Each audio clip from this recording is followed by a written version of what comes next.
मेरे प्रिय मित्रों को कुमकुम का प्यार भरा नमस्कार। मैं अपने चैनल चिल्ड्रंस कॉर्नर में आप सबका स्वागत करती हूँ। आज मैं अपने बच्चों के लिए एक बहुत ही इंटरेस्टिंग वीडियो लेकर आई हूँ और आज वो सब्जेक्ट है, वो विषय है हिंदी, जो कि आप लोगों को लगता है कि बच्चों के लिए वो बहुत टफ़ है बोलना, सीखना और लिखना। लेकिन मैं आज बहुत शॉर्ट फॉर्म में और बहुत ही इंटरेस्टिंग टॉपिक को इस तरह से आप बच्चों के सामने रिप्रेजेंट करने जा रही हूँ। देखिए, हिंदी में सबसे पहले हम बच्चों को वर्णमाला से इंट्रोड्यूस कराते हैं, क्योंकि हिंदी का बेस ही वही है, जिसको हम 2 पार्ट्स में डिवाइड करते हैं, 2 भागों में बांटते हैं। एक होता है स्वर और दूसरा होता है व्यंजन। आज हम सिर्फ अपने बच्चों को स्वर के लिए इंट्रोड्यूस कराएंगे और उनको सिखाएंगे कि बच्चों को पिक्चर के थ्रू हम किस तरीके से अक्षरों का ज्ञान करा सकते हैं। देखिए, ये मैंने जो कार्ड्स बनाए हैं ये अपने हाथ से बनाए हैं और पिक्चर्स भी मैंने अपने हाथ से बनाई हैं, और मैं यही चाहती हूँ कि सारी मम्मियों से यही रिक्वेस्ट करती हूँ कि वो भी खुद इसी तरीके से कुछ काम करें और बच्चों को टीवी, मोबाइल, आईपैड से दूर रख के अपने नज़दीक लाएं। क्योंकि आज का सबसे ज़्यादा प्रॉब्लम जो है वो इसी की है कि बच्चे हमारा कहना नहीं सुनते, हमारी बात नहीं सुनते। वो सुनेंगे कहाँ से? क्योंकि हमने अपने आप को भी तो टीवी, मोबाइल और आईपैड, व्हाट्सएप पर, फेसबुक पर इन्वॉल्व कर रखा है। प्लीज़ इस बात को आप माइंड मत करिएगा। मैं तो हमेशा अपनी वीडियो में आप लोगों को यही कहती रहूँगी। तो इस तरह से हमने ये पिक्चर्स बनाई हैं। स्वर जो हमारे हैं वो 11 हैं। उसको हम किस तरीके से बच्चों के सामने पिक्चर के थ्रू रिप्रेजेंट करेंगे। आपको याद है कि जब हमने इंग्लिश की वीडियो बनाई थी तो हमारा एक ये टॉपिक था कि हम बच्चों को पिक्चर इंट्रोड्यूस नहीं कराएंगे, सिर्फ अल्फ़ाबेट बताएंगे, जिससे उनका अल्फ़ाबेट जो है उसकी पिक्चर माइंड में बने। लेकिन यहाँ पर उसका रिवर्स आपको बताने में जा रही हूँ, क्योंकि उसका एक यही अच्छा फार्मूला है बच्चों के माइंड में क्लियर होने का। हम बच्चों, अधिकतर बच्चे जानते हैं कि ये अनार है। हमने बच्चों से पूछा, बेटा ये क्या है? उसने कहा अनार। इस बात का ध्यान रखना है कि वो किस तरीके से प्रोनाउंस कर रहा है। अगर वो अनार बोल रहा है तो हमें उसको उसी समय करेक्ट करना है, इग्नोर नहीं करना है। अनार, अनार। फिर हम उससे कहेंगे अनार, तब इधर की तरफ हम इंडिकेशन करेंगे, अक्षर की तरफ। ठीक इसी तरीके से हमने उसको दूसरी पिक्चर दिखाई। इसी सीक्वेंस में हमने उससे ये पूछा, बेटा ये क्या है? ऑलमोस्ट बच्चे ये जानते हैं, चाहे वो 2.5 साल का होगा या 3 साल का होगा। हो सकता है कि बच्चे इसको मैंगो बोल दें, तो आप कहिए हाँ बेटा मैंगो भी है, पापा मैंगो कहते हैं, हम लोग इसको चलिए आम कहते हैं। मतलब नहीं कहेंगे इसका मतलब ये, उसका मतलब ये, बच्चा कंफ्यूज होता है। हम ये कह देंगे बेटा बच्चा पापा आम कह रहे हैं, हम लोग मैंगो कह रहे हैं, तो ये आम है। आ, फिर हम उसको कहेंगे ये आम हो जाएगा। इस तरीके से उसको पिक्चर के थ्रू समझ में आएगा। अगर हम उसको डायरेक्ट बताएंगे ना आम, तो वो इतनी जल्दी कैच नहीं कर पाएगा। ये मेरे अपने ओन एक्सपीरियंसेस मैं आपके सामने शेयर कर रही हूँ। इमली, अब देखिए इमली जो है ना वो इतनी कॉमन नहीं है। हमें बच्चे को थोड़ा सा इसमें प्रेशर डालना पड़ेगा, उससे कहना पड़ेगा बेटा कभी देखिए इस कलर की होती है, ऐसी होती है।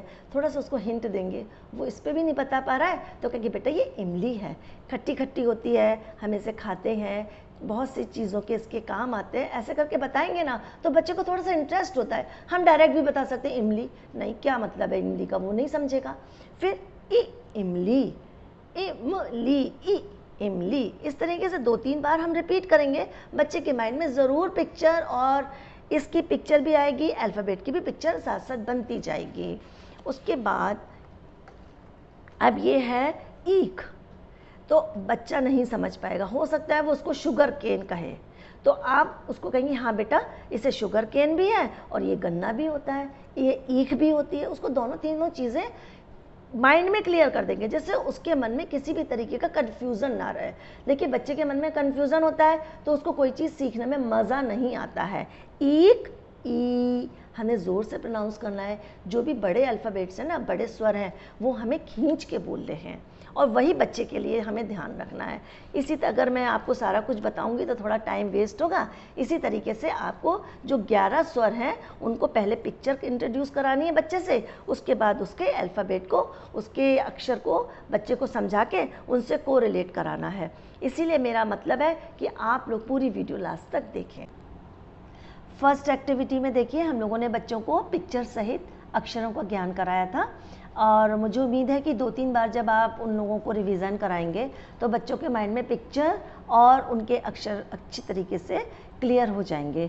अब उनका एक हमें टेस्ट भी लेना बहुत ज़रूरी है, मज़े मज़े में उनको पता नहीं लगे कि हमारा टेस्ट लिया जा रहा है। तो उसके लिए आप लोग ये करिएगा कि जो पिक्चर बनाई है, इसीलिए मैं कह रही हूँ हाथ से बनाइएगा, उनको ना इस तरीके से स्प्रेड कर लीजिएगा अलग अलग। और फिर कोई भी पिक्चर उठाएंगे, जैसे मैंने ये उठाई है औरत, बच्चे से हम अक्षर नहीं पूछेंगे, उससे पहले हम पूछेंगे बेटा ये किसकी पिक्चर आपको नज़र आ रही है, ये किसका चित्र है। वो कहेगा औरत। अब वो कहता है औरत, तो आप उसको करेक्ट करिए, औरत। बेटा औरत के संग कौन सा वर्ड हम लोगों ने सीखा है, कौन सा अक्षर सीखा है। बच्चा कह रहा है ओ, तो हम समझ जाएंगे कि बच्चे के अंदर इस पिक्चर का और अक्षर की दोनों ही चीज़ों को माइंड में क्लियर हो चुका है। उसको हम उठा के रख देंगे। अब हम बच्चे को कहेंगे बेटा आप इसमें से कोई पिक्चर उठाइए।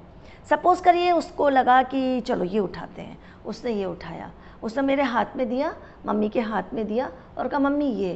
तो हमने कहा बेटा ये क्या होता है, आप बताओ ये किसकी पिक्चर है, हम तो पिक्चर का गेम खेल रहे हैं ना। तो वो कहेगा नहीं समझ पा रहा है, तो आप उसको हिंट दीजिए बेटा क्या था, थोड़ा सा उसके माइंड को क्लियर करने की कोशिश करिए। एकदम से इरिटेट मत होइए या अपने आप बताने की कोशिश मत करिए, उसको थोड़ा सा प्रेशर डालिए प्यार से। तो हो सकता है कि वो उसको उल्लू बोले। उल्लू, तो आप बताइएगा उल्लू तो आपने बताया, ये लेकिन किस अक्षर के साथ आता है, इसका कॉम्बिनेशन किसके संग है, हमने किसके संग मैच करके आपको बताया था। तो वो कहेगा ऊ, तो वो ऊ कहेगा, तो हम इससे भी हमें पता लग गया कि उसको ये चीज़ आती है। इसी तरीके से 1 बाय 1 हम कर देंगे। फिर वही वाला गेम कि आप कहिए बेटा आप हमारे संग भी ये गेम खेल लीजिए, मम्मी को भी कुछ कहिए। फिर उसने हमें उठा करके दिया, उसने मुझे ये दे दिया कि मम्मी बताइए ये क्या है। मैंने कहा ये तो आम है। बच्चा खुश, मम्मी आपको ये भी नहीं मालूम है ये आम है, हो ये आम कहाँ है। ये तो मैं कहूँगी अच्छा बेटा मुझे नहीं मालूम है, आप ही बता दीजिए क्या है। पता है ये मैं आप लोगों को बार बार हर वीडियो में क्यों बताती हूँ, इससे ना बच्चे बहुत इनकरेज होते हैं। बच्चों को जब ये लगता है ना कि हमारे बड़े हार रहे हैं तो वो और अच्छा करने की कोशिश करते हैं, इसलिए मैं आपको ये वाली बात कहती हूँ। अच्छा तो बेटा आप बताइए। उसने कहा अनार। अरे वाह आप तो मेरे सर हो गए, बहुत मज़ा आ गया। अच्छा आप अनार बताइए किससे होता है, मुझे तो ये भी नहीं मालूम है। मम्मी अ से होता है, अ से। Very good. फिर उसी तरीके से जैसे मैंने लास्ट वीडियो में बताया था कि कुछ चीज़ रख लीजिए, कैंडीज़ रख लीजिए, टॉफ़ीज़ रख लीजिए, या आपके बच्चे को अगर कुछ भी चीज़ अच्छी लगती है उसकी इंटरेस्ट की चीज़ें रख लीजिए और उसको मोटिवेट करने के लिए दे दीजिए। कुछ नहीं है तो क्लैपिंग ही कर दीजिए। वाह बेटा आप तो बहुत अच्छा कुछ सीख गए। तो ये एक हमारी एक्टिविटी कंप्लीट हो जाएगी, बच्चों को मज़ा आएगा। और देखिए फन वे तरीके से काम चल रहा है, इसमें कोई देखिए पढ़ाई नहीं है। मैं वो चीज़ नहीं चाहती हूँ कि पेज ले लिया, शीट ले ली, हमने पिक्चर बना ली, इधर अल्फ़ाबेट सीख लिए, बेटा इसको इससे करो, इसको इससे मैचिंग करो। ये टाइम अभी नहीं है। ये टाइम हमें पूरा वर्बली बच्चों के संग बोलना है। उनका एक तो हेजिटेशन ख़त्म होगा, जो बच्चे के अंदर एक शाही नेचर होता है ना कि वो बहुत कम बोलता है, अपने घर में तो अच्छा बोलता है लेकिन बाहर बहुत कम बोलता है, तो उसको ये चीज़ें ख़त्म हो जाएंगी। इस वजह से मैं आप लोगों के संग इतनी रिक्वेस्ट करती हूँ कि बोलिए बोलिए बोलिए, टीवी के आगे मत बैठिए।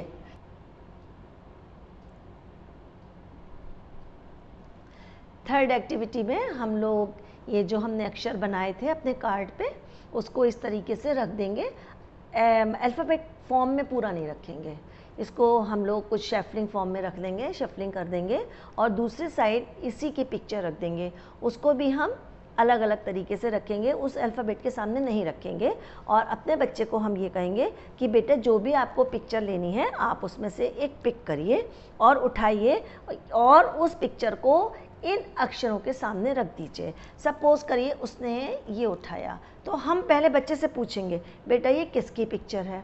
उसने बता दिए ओखली। अब फिर इस पर हमें ध्यान देना है, अगर वो ओखली बोल रहा है उसी समय करेक्शन प्लीज़, क्योंकि अगर हमने उसको इग्नोर कर दिया तो वो उसकी हैबिट में आ जाएगा। और फिर हमने उससे पूछा बेटा ओखली है तो आप किस अक्षर से मैच करेंगे, ज़रा ढूंढिए, इसमें सर्च करिए, फाइंड करिए उसको कई तरीके से बोलेंगे।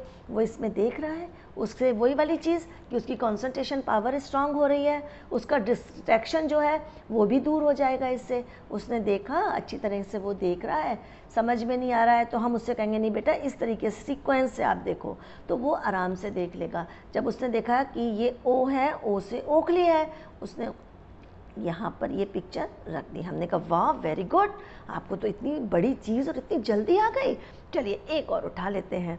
फिर उसने उठाया, सपोज करिए ये, पूछा, फिर वही फॉर्मूला, पूछना ज़रूर है कि बेटा ये किसकी पिक्चर है। उसने कहा ऐनक। ऐनक है, अच्छा वाह, ऐनक कहाँ है, कहाँ मम्मी ने पिक्चर बना के इसके पिक्चर के साथ इसका अक्षर रखा हुआ है, रखें ज़रा मैच करें। वो ऊपर देख रहा है, नीचे देख रहा है, नो बेटा ये गलत वे है, आप ऊपर से सीक्वेंस से देखना शुरू करो। ऐसे ऐसे आप भी उसको फिंगर रख के थोड़ी सी हेल्प कर दीजिए, उसको अच्छा लगेगा। अलग नहीं छोड़ना है, अकेला नहीं छोड़ना है बच्चे को। फिर उसने ये यहाँ रख दी, फिर हमने उसके लिए कैपिंग करी, उसको कुछ दिया, वो खुश हो गया। इसी तरीके से हम इस चीज़ को क्लियर करते जाएंगे। और अगर वो कहता है मम्मा आपने तो कुछ नहीं करा, आप भी तो करिए, तो इस समय हम उसके संग गेम बढ़िया वाला खेलेंगे, हम विन कर जाएंगे। हमने ये उठाया और उसको कहा बेटा ये ऊन है ना शायद, उससे पूछा, उसने कहा हाँ मम्मा ये ऊन ही तो है, आप रखिए, कहाँ रखना है आपको, ऊन कहाँ है, ऊन का अल्फ़ाबेट कहाँ है।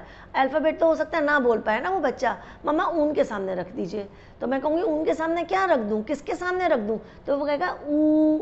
जब वो ऊ कहेगा, ऊ अगर कह रहा है तभी हमें ये रखना है, हमें इसके संग पार्शलिटी नहीं करनी है। उसने ऊ कहा है तभी हम ऊ, उससे पूछेंगे कहाँ है ऊ, ये भी हमारे पास एक पॉइंट आ जाता है ना, उसी से हम पूछेंगे कहाँ है। उसने फिंगर से हमें बताया, हमें अच्छा लगा और हमने रख दिया। हमने कहा बेटा अब तो मम्मा के लिए क्लैपिंग कर दो, उसने मेरे लिए क्लैपिंग कर दी।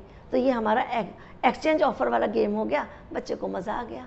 देखिए कहीं इसमें कुछ है, स्टडी का कुछ है, कुछ नहीं नज़र आ रहा है। तो बस मैं यही चाहती हूँ कि जब बिगनिंग है ना हमारे बच्चों की, तो उनके दिमाग में ये नहीं रहा कि हमें खेलना है, यही रहे दिमाग में, ये नहीं हमें पढ़ना है। पढ़ना तो है ही, इसके बाद की वीडियो में पढ़ाई है उनके लिए। ठीक है, अच्छा लगा आप लोगों को तो मुझे आप कमेंट बॉक्स में हर चीज़ बताते रहिएगा और लास्ट तक वीडियो देखिए। चलिए अब हम चलते हैं अपनी लास्ट एक्टिविटी की तरफ, जिससे हम अपने बच्चों का एक टेस्ट ले सकेंगे कि जो हमने बच्चों को अपना अल्फ़ाबेट्स और उनके वर्ड से, उनके अक्षरों से या उनके स्वर से इंट्रोड्यूस कराया है, वो उनके माइंड में किस तरीके से और पोएम के फॉर्म में हम बैठा सकते हैं। क्योंकि आजकल बच्चों को अगर हम सॉन्ग सिखाते हैं तो सॉन्ग तो बहुत जल्दी याद हो जाता है, अगर वही चीज़ स्टडी के फॉर्म में लाते हैं तो उसमें उनको टाइम लगता है। तो मैंने सोचा क्यों ना आज में जो स्वर हम बच्चों को सिखा रहे हैं उनको एक पोएम, रिदम या कह लीजिए एक छोटे से सॉन्ग के फॉर्म में सिखाते हैं। चलिए चलते हैं उस गेम की तरफ। तो हम बच्चों के साथ ये गा सकते हैं और आपको भी ऐसे ही गा के सिखाना होगा। अ से अनार, आ से आम, आ, ई से इमली, ई से ईख, ई, ऊ से उल्लू, ऊ से ऊन, ऊ, ए से एड़ी, एड़ी, आई से ऐनक, ऐनक, ओ से ओखली, ओखली, औ से औरत, औरत, अंग से अंगूर, अंगूर, हा, अंगा खाली, हम बजाएंगे ताली, हम बजाएंगे ताली। अब मैं आप मम्मियों के सामने आज की वीडियो यहीं पर समाप्त करती हूँ और मुझे उम्मीद है कि आप लोगों को आज की वीडियो बहुत इंटरेस्टिंग लगी होगी, बहुत यूज़फुल लगी होगी। और चलते चलते फिर वही रिक्वेस्ट करना चाहती हूँ कि मेरे चैनल को सब्सक्राइब करें, बेल आइकन को ज़रूर दबाएं शेयर करें, लाइक करें, अपने रिलेटिव्स और फ्रेंड्स को भी इनको ज़रूर शेयर करके बताएं, क्योंकि आजकल बच्चे और उनके पेरेंट्स बहुत परेशान हैं लॉकडाउन की वजह से। अभी तक हमारे बच्चे अप्रैल में स्कूल चले जाते थे और अभी कुछ भी नामो निशान नहीं है कि वो बेचारे कब स्कूल जाएंगे। तो हमें उनको उसी मेथड से डील करना है, प्यार से डील करना है और समझाना है। बस लास्ट में आप लोगों को मैं धन्यवाद देती हूँ और बस यहीं पर अपने वीडियो का समापन करती हूँ। धन्यवाद, शुक्रिया।